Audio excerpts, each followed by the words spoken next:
கடலுக்கு மீன் பிடிக்க போகிற சில பேர் கடலில் விழுந்து மீனுக்கு இரையாகி செத்துறாங்க. அவங்க சொர்க்கத்துக்கு போய் சேர்றாங்களா நரகத்துக்கு போய் சேர்றாங்கன்றது தான் எங்களுக்கு.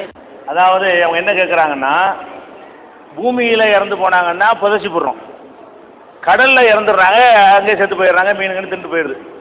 இவங்க சொர்க்கத்துக்கு போவாங்களா நரகத்துக்கு போவாங்களான்னு கேட்குறாங்க. சொர்க்கத்துக்கு போகிறது நரகத்துக்கு போகிறதெல்லாம் எங்கே சாவுறாருங்கிற வச்சு முடிவெடுக்கிற விஷயம் கிடையாது. எந்த நிலைப்பாட்டில் அவர் இருந்தாருங்கிற வச்சு முடிவெடுக்கணும். அவர் இந்த உலகத்தில் எப்படி வாழ்ந்தார், நல்லவராக வாழ்ந்தாருன்னா அவர் எங்கே செத்தாலும் அவருக்கு சொர்க்கம் கிடைக்கும், கெட்டவராக வாழ்ந்தால் எங்கே செத்தாலும் அவருக்கு நரகம் தான் கிடைக்கும். அப்போ இந்த உலகத்தில் வாழும் பொழுது நேர்மையாக கடவுளுக்கு துரோகம் செய்யாமல் ஒரு கடவுளை நம்பி அவர் கட்டளைகளை ஏற்று ஒழுங்காக வாழ்ந்து கொண்டு கடலுக்கு போய் செத்து போயிட்டாருன்னு சொன்னால் அவர் சொர்க்கத்துக்கு போவார். அவர் இங்கே இல்லை ஆயுதத்தனம் பண்ணிவிட்டு இந்த எல்லா விதமான விபச்சாரம் தண்ணி இன்னும் எல்லாத்துலேயும் மூழ்கி கிடந்துட்டு அவர் போய் கடலில் செத்து அதுக்காக சொர்க்கம் கிடைக்குமா? ஒருவன் எப்படி சாவுறான்ங்கிறதை பொறுத்து இந்த முடிவு எடுக்கப்படாது. எப்படி வாழ்ந்தான்ங்கிறதை வைத்து என்ன செய்யப்படும், முடிவு எடுக்கப்படும். நல்லவராக வாழ்ந்திருந்தாருன்னு சொன்னால் அவருக்கு சொர்க்கம் கிடைக்கும், கெட்டவராக வாழ்ந்திருந்தாருன்னா அவருக்கு நரகம் கிடைக்கும்.